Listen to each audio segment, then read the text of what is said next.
వాళ్ళకి ఇంకా లేట్ అవుతుంది కదా అట్లా అని నేను కాలేజ్ నుంచి ఒక 6:30 అట్లా బయటికి వెళ్ళి నేను ఇంకా ఇంటికి వచ్చేసి మా ఫ్రెండ్స్కి అయితే ఇంకా సెలెక్ట్ అయింది కదా అనేది ఉన్నా నేను.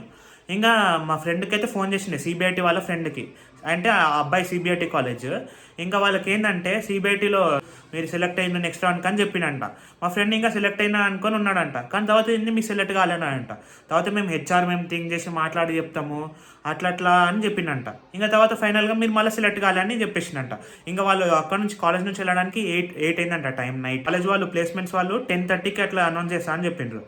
ఇంకా మెసేజ్ వస్తుంది కదా అని ఓపెన్ చేసి చూసినాం. మెసేజ్ అయితే వచ్చింది.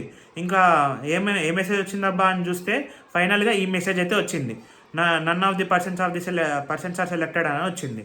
ఏందబ్బా మా ఫ్రెండ్స్ అందరు సెలెక్ట్ అయ్యిందని నిన్న మంచిగా చెప్పిండ్రు కదరా అట్లా అని అడిగితే ఫ్రెండ్స్కి కాల్ చేస్తే అరే మేము మంచిగా చెప్పిండరా, మాకు షేక్ హ్యాండ్ ఇచ్చిండ్రు, అంతా సూపర్ రా అన్నారు. ఇంకా మా రెజ్యూమే తీసుకున్నారు, ఈ మెయిల్కి రెజ్యూమే పెట్టమని చెప్పిండ్రు. అంతే. ఇంకా తీరా చూస్తే అసలు లేదు.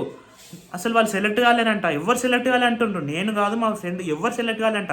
మేము వెళ్ళి 3% పోయినాం. ఏంది అసలు ఇది? మేము ఎర్లీ మార్నింగ్ 5 o'clock లేచి ఇక్కడ నుంచి పోయి అసలు మాకు అసలు ఇది ఏమన్నా సెలెక్షన్ ప్రాసెసా? ఆ కంపెనీ పేరు అయితే నేను అసలు తీయాలనుకుంటలేను.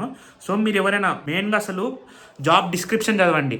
అసలు ఆ కంపెనీ అసలు ఏం డిస్క్రిప్షన్ ఇచ్చింది, అసలు నా రోల్ ఏంది ఆ కంపెనీలా, మీ రోల్ ఏందో చెక్ చేసుకోండి ఫస్ట్. నేనైతే మీకు ఒకటే చెప్పాలనుకుంటున్నా, మీ చేతిలో ఆఫర్ లెటర్ వచ్చేంత వరకు మీరు ఫిక్స్ కాకండి. మీకు జాబ్ వచ్చిందని ఫిక్స్ కాకండి.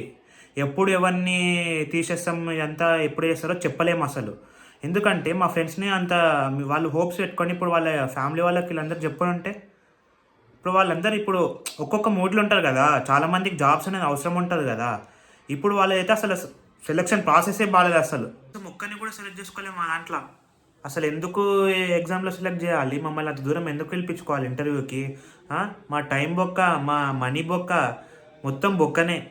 వీలైతే వేరే వారికి షేర్ చేయండి ఈ వీడియో. వాళ్ళకు కూడా ఏదైనా హెల్ప్ఫుల్గా కావచ్చు ఈ వీడియో. So thank you.